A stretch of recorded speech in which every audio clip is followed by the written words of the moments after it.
Um dos relatos mais bem documentados da história e ainda por cima com testemunhas que passaram por detector de mentiras para confirmar a veracidade do fato. Trata-se do relato de um cara chamado Travis Walton, que supostamente teve um encontro bem sinistro com seres extraterrestres em uma fria noite de novembro de 1975. Eu me chamo Charles Boniek, sou editor do blog do site Contos do Mundo Real e sejam bem-vindos a mais um vídeo.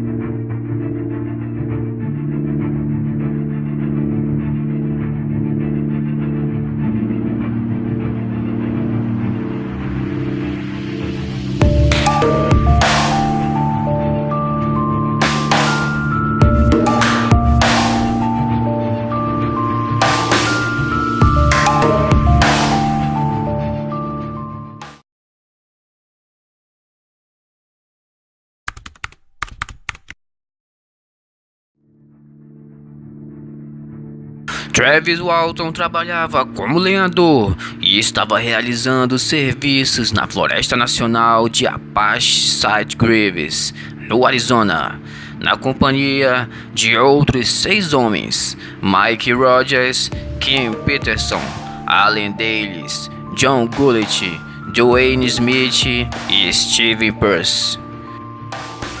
O grupo havia sido contratado pelo Serviço Florestal dos Estados Unidos para desempenhar uma variedade de tarefas, entre elas podar arbustos de árvores pequenas em uma área de 1,2 mil acres, próximo ao vilarejo de Snowflake, onde os homens moravam. No entanto, como o cronograma de trabalho estava atrasado, os homens decidiram fazer turnos mais longos, iniciando as tarefas por volta das 6 da manhã e finalizando somente depois do pôr do sol.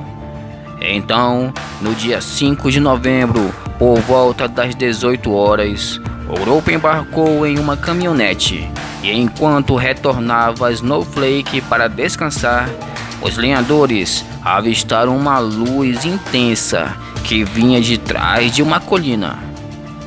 É claro que eles ficaram super curiosos e decidiram se aproximar para descobrir o que afinal estava emitindo esse brilho. E foi então que eles avistaram um OVNI, pairando a cerca de 6 metros do solo.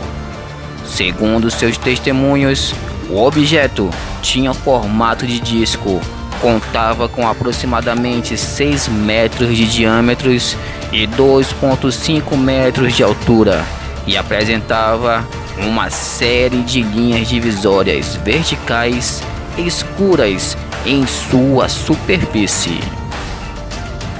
O grupo parou a caminhonete e Walton, que tinha apenas 22 anos, saltou e foi correndo ao encontro do disco voador, enquanto seus companheiros atônitos gritavam para que ele voltasse.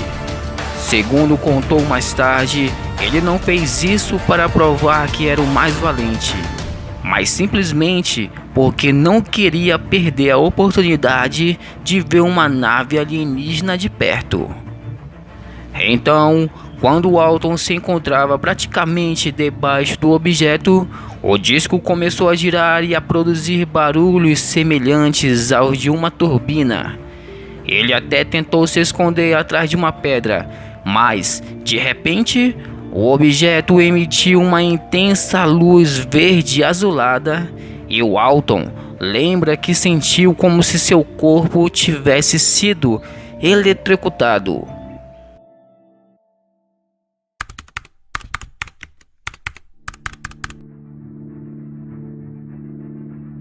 Walton não se recorda do que aconteceu depois, mas seus companheiros, que dizem ter testemunhado a tudo isso, contaram que o seu corpo começou a levitar.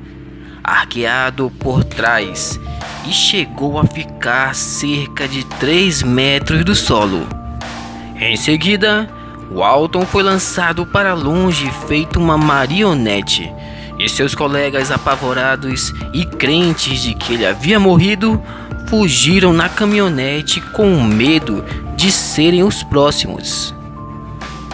No entanto, após se certificarem de que não estavam sendo seguidos, os homens iniciaram uma discussão e decidiram voltar para recuperar o corpo do amigo.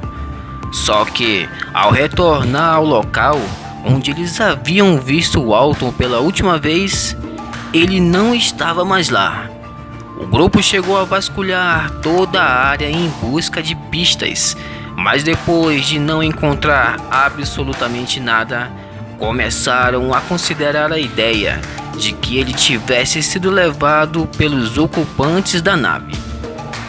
Os companheiros acionaram as autoridades de Snowflake para informar sobre o desaparecimento de Walton e revelaram os detalhes do que haviam testemunhado. É claro que os policiais duvidaram dos relatos, especialmente depois de ir até o local do incidente e concluir que não havia nada que comprovasse que o disco voador tinha estado por lá. Não demorou até a notícia sobre o que havia acontecido começar a se espalhar, e repórteres curiosos e evidentemente ufólogos começaram a aparecer para bisbilhotar. E enquanto as investigações prosseguiam, uma equipe de buscas foi organizada. Inclusive, helicópteros e homens montados a cavalo se uniram ao esforço.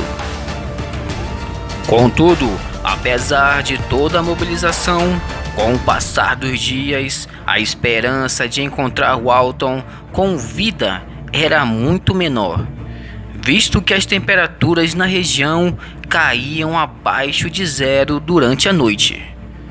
Na verdade, os investigadores chegaram a desconfiar de que a história do OVNI tinha sido inventada para encobrir algum acidente, ou quem sabe até um assassinato. Entretanto, os companheiros de Walton chegaram a ser submetidos ao teste do polígrafo e os resultados apontaram que eles diziam a verdade. E foi então que no dia 10 de novembro, 5 dias depois do desaparecimento, o telefone da irmã de Walton, Alison, começou a tocar. Era um pouco depois da meia-noite, e quem atendeu a chamada foi Grant Neff, marido de Alison.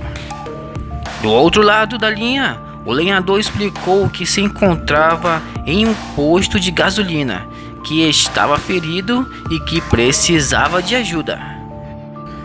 Grant encontrou Walton caído em uma das cabines telefônicas do posto que ele tinha indicado e contou que o cunhado estava abatido, confuso e não fazia ideia de que havia estado desaparecido por tanto tempo. E não parava de falar sobre humanoides assustadores. Walton disse que depois de ser atingido pelo feixe de luz, acordou no interior da nave, deitado em uma maca no que parecia ser uma enfermaria, e descobriu que havia uma porção de tubos conectados a seu corpo. Além disso, havia um trio de seres com ele, que Walton descreveu como tendo cabeças desproporcionalmente grandes, pele extremamente branca e olhos enormes. As criaturas tinham baixa estatura e eram desprovidas de orelha, boca e nariz, e não tinham nenhum cabelo. O lenhador contou que, embora sentisse muitas dores e se sentisse muito enfraquecido, entrou em pânico e deu um jeito de escapar da sala onde se encontrava. Então, enquanto corria no interior da nave tentando encontrar uma saída, ele se deparou com outro tripulante do disco voador. Um homem loiro com cerca de 2 metros de altura, que vestia um capacete e roupas espaciais. Segundo Walton, esse homem o levou até o exterior da nave, e lá ele descobriu que se encontrava em uma espécie de hangar, onde havia outros discos voadores. O tripulante misterioso o conduziu até uma sala, e nesse lugar ele viu outros seres com aparência humana. Em pânico, o lenhador não parava de fazer perguntas, mas seus anfitriões não diziam absolutamente nada. O incidente gerou uma repercussão imensa e foi largamente coberto pela mídia, tanto que a história de Walton e seus companheiros acabou ficando conhecida como o caso de abdução alienígena mais bem documentada de todos os tempos. E era mesmo de se esperar, afinal, a coisa toda supostamente foi testemunhada de perto pelos 6 colegas do lenhador. E eles, inclusive, foram submetidos e passaram no teste do polígrafo. Aliás, Walton chegou a passar pelo teste em outras ocasiões, inclusive a pedido de organizações de ufólogos.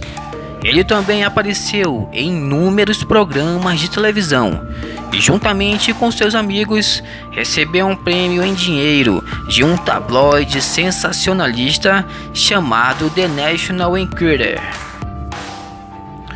Em 1978, Walton lançou um livro contando suas experiências e o caso se transformou em filme, Fogo no Céu, de 1993.